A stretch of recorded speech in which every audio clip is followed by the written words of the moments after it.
Maraming mapapait na alaala ang Panginoon sa Jerusalem. Doon siya iniwan ng kanyang mga alagad. Doon siya inalipusta. Doon siya pinako at namatay. At sa maraming masasamang alaalang ito, ngayon ay pinapahayag ngayon sa mabuting balita na siya'y pupunta sa Jerusalem. Nag-aalab ang kanyang puso na makapasok doon dahil sa revelasyon ng Ama, doon siya dapat pumunta sapagkat doon magaganap ang misyon ng kanyang pagsunod sa kalooban ng Ama hanggang sa kanyang kamatayan. Kaya kahit anong hadlang, pupunta siya sa Jerusalem. Dahil yun lang ang daan, wala nang iba para sa katubusan ng maraming tao at sa misyon ng pagsunod sa kalooban ng Diyos. Samantala, kakaibang damdamin naman ang nagpupuyos sa magkapatid na Santiago at Juan, kung paanong nag-aalab ang puso ni Jesus, yung kanyang passion na makapasok sa Jerusalem. Ang dalawang magkapatid naman na ito ay nagpupuyos sa galit. Sapagkat may tradisyon ang Samaria at ang mga Hudyo ay matinding magkaaway. Parang irreconcilable ang kanilang pag-aaway. Kaya pag nasabing Samaria, Samaritano, ang pumapasok agad sa isip ng mga Hudyo ay hate, galit.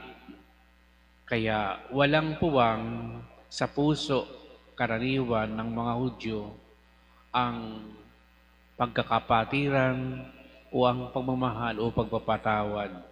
Kaya gayon na lamang ang kanilang ipinamanik sa Panginoon na kung pwede pababain ang asupre at pugnawin ang apoy ang bayan ito ng Samaria sapagkat ayaw patuloyin padaanin si Jesus sa lugar na ito dahil siya ay isang Hudyo. Kaya ang sumbat ng Panginoon, hindi nyo alam ang espiritong sumasa inyo, galit.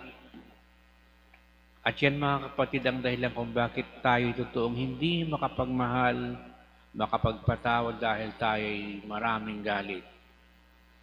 Lalong-lalo na refleksyon yan ng ating social media sa ating panahon ngayon. Kapag nagalit ka sa isang tao, karaniwan ay ibablock mo na siya o i-unfriend mo siya o dili kaya ibabash mo siya. Maraming paraan na i-express ang galit natin sapagkat malakas ang loob natin na i-express ito sapagkat di naman tayo natitreaten dahil hindi naman natin kaharap yung tao. Sinisiraan natin sila hanggat maaari, lalo na kung kakaibang ating pananaw sa pananaw nila, lalo na kung tayo mayroong malaking diferensya sa paniniwalang politikal. Maraming mga punto na tayo di nagkakasundo-sundo. Pero yun nga mga kapatid, kung tatanungin natin, ano nga bang espiritu ang naghahari sa mga tao? Di ba galit ito? At kapag galit palagi ang nasa puso ng tao, paano siya makagagawa ng mabuti sa kapwa? Ito ang isang malaking hadlang kung bakit tayo'y hindi karaniwan makapag-reach out sa mga tao. Pero ang Panginoon, kahit anong iharang sa Kanya, gagawin niya at tutup din ang misyon, gano'ng mang kahirap ito. Sukat ng ikamatay niya ito, mga kapatid. Kaya, ang pagsasabi ng Panginoon kina Juan at Santiago ay pagsasabi rin sa atin, anong espiritu ang naghahari sa atin sa araw-araw na ginawa ng Diyos mula sa pagising hanggang sa pagtulog?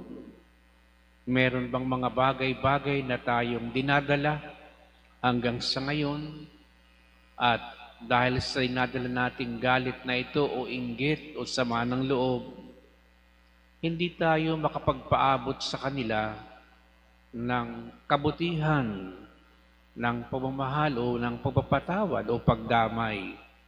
Dahil kumbagay nakakahuna ang pagkatao ng taong ito kung paano ang mga Samaritano ay sa mata ng mga Hudyo, nakakahuna sila na sila'y kalaban at walang pwedeng mabuti na mangyari sa pagitan nilang dalawa.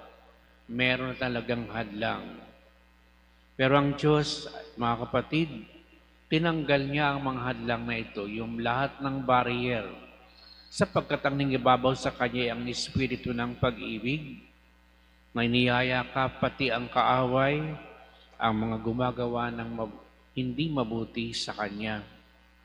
At ito rin ang ipinamamanik ng Diyos sa atin, dahil ito'y gawain niya, mission niya sa bawat puso ng tao, na tayo'y matulad sa Ama. As our Heavenly Father is perfect, God wants us to be perfect and be perfected in His love and goodness.